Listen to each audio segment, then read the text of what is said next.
Yo, what's up, everyone? I'm in the trade recap of the 30th of April, so I'm pretty sure the last day of April. Um, getting getting just brutally break even. So coming onto the high time frame, I was pretty bullish, until proven otherwise. So we are in hourly bullish structure. We have a really nice just on liquidity. Really only except Nasdaq. Nasdaq only had like the all-time high, and I guess the previous like swing high to target. Here we completely inverse this gap. We almost did it, but we are still bullish and we didn't break structure to the downside. So as well as on the 4 hour, we are, I guess, bullish. We didn't break structure to the downside, so we are bullish. And yeah, I was bullish until proven otherwise. So ideally, I wanted us to just retrace into this hourly gap, or a bit lower, into like into this 40 minute or like a 15 minute. That's what I ideally wanted to happen, and for us to do it and then go higher. So basically dump. Wait, am I drawing anything? Oh, I'm a dumbass. Dump. Do some here. Boom, and go higher. Okay, I gotta fix this brush because I don't know what's with that. But what turns out to happen? So as I expected, on market open we just dump. With no manipulation to the upside. Basically, we just dump, and that's what I actually wanted us to do. And so we create this 1 minute gap. We unfortunately don't retrace to it, but we get it here. And again, I was bullish until proven otherwise. So if now that after this 5 minute closed, well, we already were previously, but this is like a even bigger confirmation. After this 5 minute closed so bearish with barely any rejection here, I was kind of swaying into being bearish. And again, if we start respecting bearish confluences and disrespecting bullish ones, then I'm bearish. My bias has changed, and we get into this point where we take out these lows inside of a 15-minute fair value gap. I'm pretty sure. Wait, where were they? Oh no, these were here. Yeah, and also I was wanting us to go down since we had equal. These were like hourly or 30-minute equal lows, so this was a very good draw.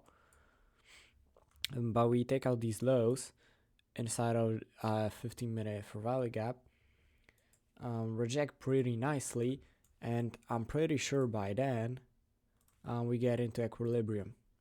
Yeah, so we sweep an hourly low inside of a 15-minute fair value gap, and just reaching equilibrium, and we create this 1 minute gap. So if we inverse it, I would be looking to long it. The thing is, on Nasdaq we do get it. We do get the inverse on the first candle, but here we don't. And the second candle is already distributing so high that it's like very hard to enter on it. I was not expecting us at all to retrace here, so to wait with a limit on this IVG. But we did break structure, and my entry I would have entered it targeting this just opened like 5 minute unmitigated for value gap, but and enter on this order block, but I just didn't know where to put my stop loss, because even on this candle it is negative RR, and really the only one that will make sense is at the bottom of this 1 minute IFVG or here. But again, this was like too late. This was such a quick entry that it was just too late. And I did set my limit here in hopes that before, when this candle closes, before we take out this 5 minute gap, we will retrace and then take it out. Especially that we will have very close highs here. But we don't end up getting it, and this was kind of the ideal trade I would see in this, like a very kind of almost scalp trade. But then what happens, we get into this 5 minute, the Nasdaq does not get into this 5 minute. That's an important thing. Nasdaq does not get into this 5 minute, and it has these lows very nicely stacked with the 79% extension. So well, I'm still bullish. I mean bearish until we inverse this gap. So now that we're getting rejection, we get an IFVG here, and actually this technically would have been the better trade to enter. Stop loss on here, break even, low key even here. And this was my to be honest, this was my final target. Especially that I would have thought that the moment we take out these lows on Nasdaq is the moment we reverse and we make an SMT. But the idea why I entered on the S&P 500 is, well, because we did an inverse that for value gap on the ES. So I wanted us to just wait for this IVG to inverse. We actually even got a break of structure, so it was even better. And I just entered on the retrace to it. And the whole idea is the moment, either we get to these lows first. This was like exactly 1 RR, but I didn't really want to just target it. So I just put it on these two lows. This was like my take profits. And the whole idea is either those take profits hit, or the moment Nasdaq gets to these high time frame lows is the moment I just close the position. And it really, had I not been break even, this would have played out perfectly, because the moment I see us being super close to these lows is just the moment I set my take profit at this low, because I know this low is basically the moment I want us to start reversing off of this high time from SMT forming. And we get it, and exactly that scenario happens. What would have been even more ideal is, for some reason today I decided to have my stop loss very wide,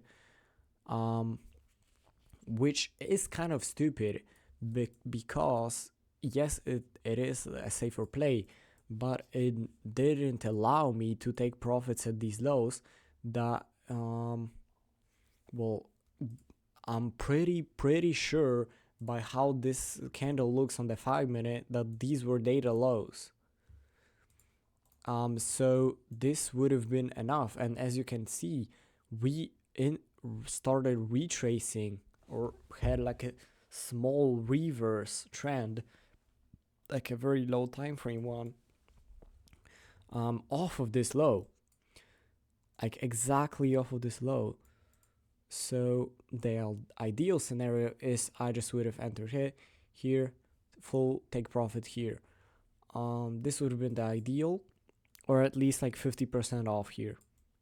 But to be honest, I have no idea why I set my stop loss here. I guess I just wanted to play it out safely, since this month has been absolutely horrible for me, and the past like 2 trade recaps I didn't post because of just being busy with school stuff, and now driving stuff also. I didn't post it, but I was, well, until today, two losses in a row, and well, with this day counting it, I guess kind of as a win, I'm like 50% win rate.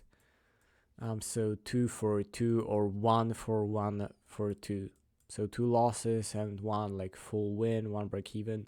So this month was just horrible for me, and I guess I wanted to play it safer, which actually caused me to not play it as I was supposed to. And also the fact that I just always trade like this. Like I always put, whenever there's like a continuation trade off of like a 5 minute gap or something, I always just place it on the swing high, on the 1 minute high. Well, why this idea got into my head, I guess I have some like assumptions, but next time I just won't do it, and I will stick to how I basically always have traded. Even from the beginning, I always was putting it at the swing high, and especially that we had SMT. Yes, what's important, the part of the reason why I didn't put it at the swing high is because Nasdaq did not retrace into this 5 minute, in turn creating that 1 minute SMT. And what I have been kind of noticing in this month's markets is a lot of the times whenever an index doesn't want us to, an index doesn't retrace into its gap, we usually will chop around and suddenly, usually without taking anything more, we kind of get like fake entries. I don't exactly recall what day it was, but there was like kind of a situation like this. And one of the indexes was like very close to its lows, like let's say this close, but there was a 5 minute above it, and there were entries like IFVG entries, but I did not enter because of that fact. And what turned out happening?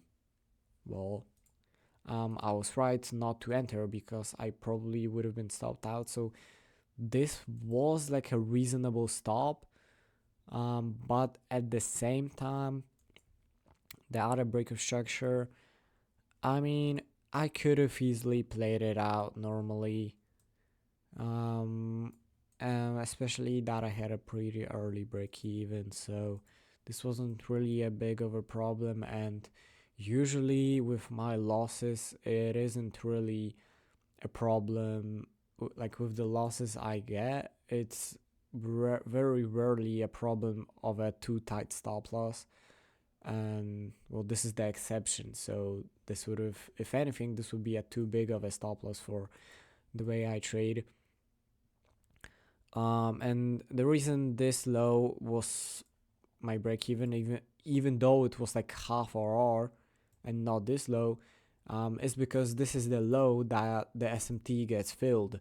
So as you can see, this high is connected to this low. So the moment we take out this low, this SMT is filled. So it's technically no longer valid because we already filled the SMT by taking out the like valid kind of requirement for the SMT. So by here, and especially that it was this like stacked lows here and the 79% extension, which recently the market seemed to really like, at least from what I've noticed, could be a point where we do get this retrace into this 5 minutes. So that's another reason why this stop loss would have been better. So really just a pretty frustrating day, especially that this played out exactly how I said this would.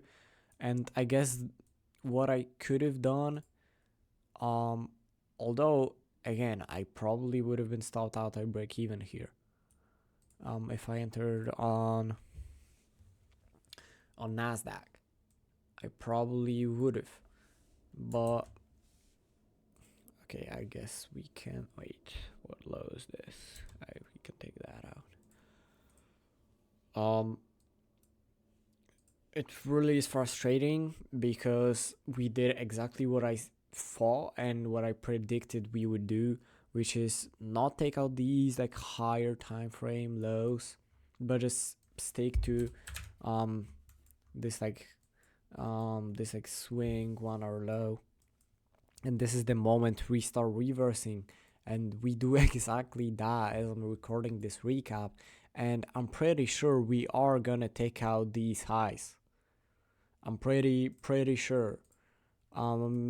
Usually when I would be recording this recap, it would probably be a bit later, so I would have a better view on it. But from what I see, if we inverse this gap, these highs are getting taken out, at least on the S&P. And well, here, except this like hourly being inverse, there's really no like faults. And we inverse this 30-minute. This looks like very bullish to me. Yeah, this looks pretty damn bullish. Well, yeah, we can see now the like lack of volume. That's what I hate, like kind of off topic, but that's what I hate about the S&P is sometimes like this was a pretty okayish day in terms of its movement, but sometimes this is like very clear on pre-market, but sometimes even on market open the S&P like moves very weirdly compared to Nasdaq. Like look at the candles on the S&P. Like a lot of the times like these candles won't have like any wicks, but will just kind of be misaligned with the like open and close places. So like ES overall just looks like it has way less volume, and that's why I kind of prefer the Nasdaq. And well, I guess I see why I should have entered on Nasdaq, especially that it being the index that doesn't take out this high or this 5-minute means this is the more bearish index, so that should be the index I should be entering. And in terms of the opposites for this trade, really the only thing was this 1 minute SMT could having the possibility to form, and that's really it. So brutal break even for me. Placed it like perfect. I don't never like put it exactly on break even, because then you like the fees take you out and it turns into a negative day. So I just put it always a bit here, and look, he did it perfectly because I'm up like $3. So this is how I got brutally break even, making only $3 or just making nothing. And somehow still being exactly right with what we would happen, with what we would do on the high time frame, just getting brutally break even for no real reason. The thing is, we took out this low and we created a first of all 3-minute. So I was like, okay, we're retracing. We are retracing to it. Please do not take me out on this retrace and then continue dumping. Then we end up creating a 5 minute. Well, I'm pretty sure it was. Wait. Okay, yeah, we still end up creating a 5 minute, but unfortunately, yeah, this was probably could have been an OTE just thing, but pretty unfortunate. Pretty unfortunate break even. But I would say this was a valid trade. This was also a valid trade. Um, and as for like any longs, I guess this would have been that wouldn't be bad of a. Okay, never mind. If this inverted like fully, like if this was aligned, this would have been not bad of a long here, but no real targets. That's the problem. So, yeah, I hope at least you guys dubbed or at least didn't lose, because this month was just absolutely horrible. This is I think the first month that I'm negative on. I think I'm negative. I may be negative like, I don't know, like $200 or something. So it's like not even half R, but I mean half R, but I'm still negative. So this month has been absolutely horrible in my opinion, and I just took was very cautious. Um and I just took very little trades. I mean, I took 4, and yeah, confirmed 4 because this is the last day. I hope so kind of ending it here. I really hope May price action won't be as like weird to the point that we, for example, we would yeah, get here into and have like all-time highs here, and then we would just completely reverse 5 points um uh, below like a very significant draw on liquidity, and just don't take them out for no reason. Like, price has been so weird and like so indecisive this month.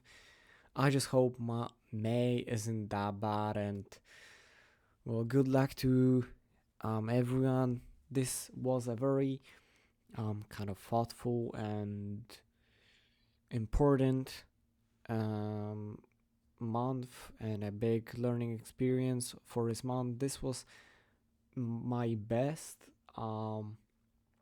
like documentary wise month so far. I haven't missed a single day of my journaling. So like execution wise, outside of actually entering trades, this was my best month. Yeah, I did skip out on 2 trade recaps, but I just really have a pretty tight schedule, especially on Tuesdays and Wednesdays now. So I wouldn't be surprised if on those days the trade recaps come out at the next day, or well, not at all if I don't know, an exam adds up into the equation. Um, so yeah, I hope you guys had a good month of April, even though from what I've seen, almost nobody did have like an actual, well, not a good month in a way that you end up positive, but an actually like a good month for something like above average profits or just execution.